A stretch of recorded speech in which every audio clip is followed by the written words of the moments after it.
One time it goes all the way to the top. Now you can come in here and go manual.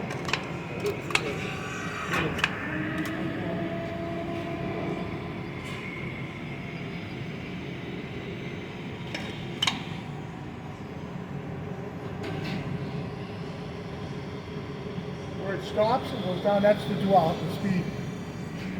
From here to here is top dead center, you can change all that stuff.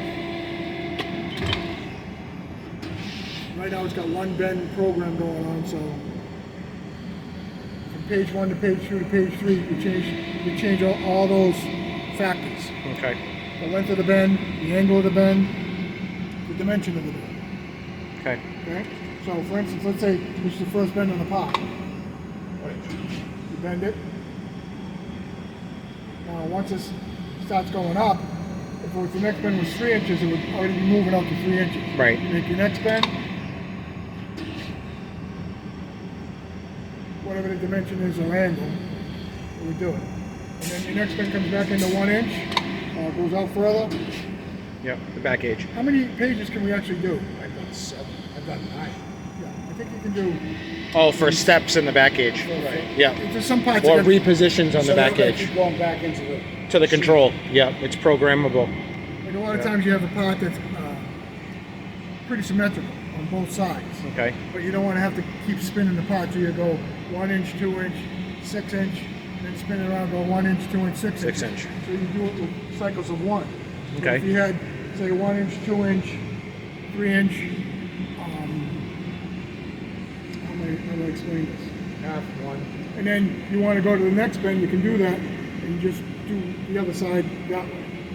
Or you can could also go, do you could do, let's say 1 inch, 2 inch, 3 inch, 4 inch of the bend. You could put 1 inch twice, which is up here at the steps. You'd add a 2 to that, Okay. and that would give you 1 inch twice before it goes out to the next one.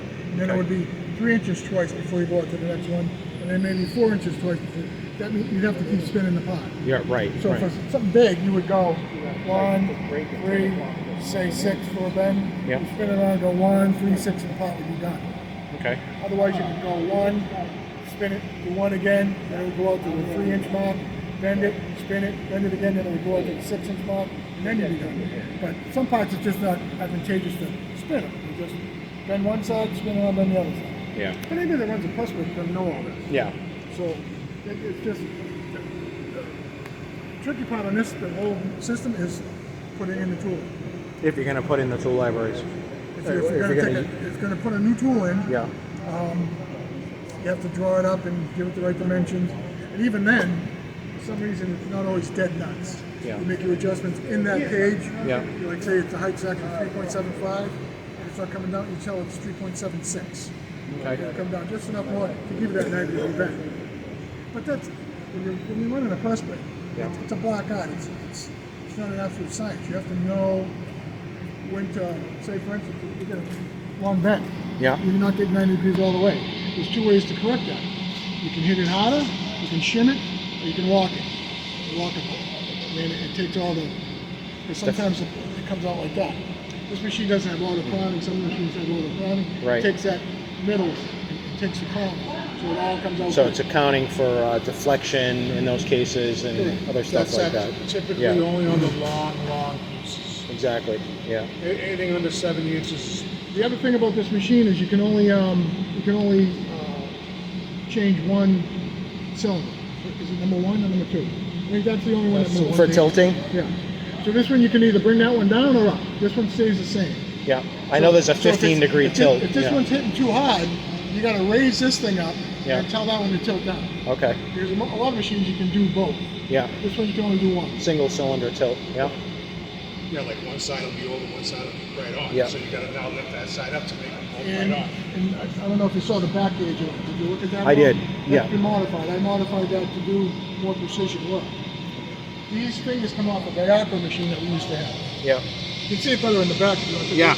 There's 2 more of them here. Okay. This is what came with the machine. It was 4 of these. These are heavy duty. This machine was designed for rugged work. Yeah.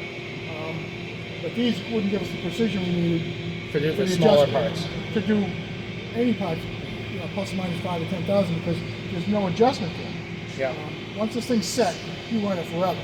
You know what I'm saying? Okay. And, when you're doing precision parts, and one side's off 10,000, 12,000, 15,000, you want to just tune that in a little bit. And that's what you do on these. Okay.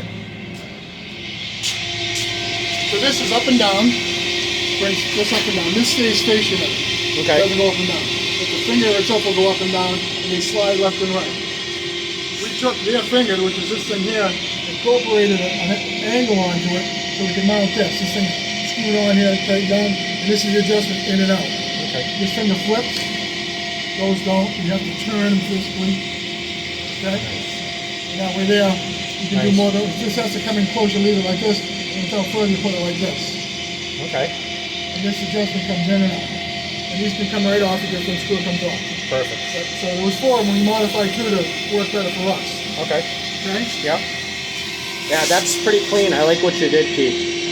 It's more suited to the type of work you guys are doing, Right. for sure. This machine is very basic for what I think is it was designed for doing 1/4 inch and up, maybe 1/2 inch with big bottom guys. Yeah. Same thing over and over again. Yeah, yeah. It's a 200-ton machine. Doesn't have to be all that accurate with the way they had it set up. Yeah. I saw these and I'm like, oh my god. Yeah. So like the machine with it has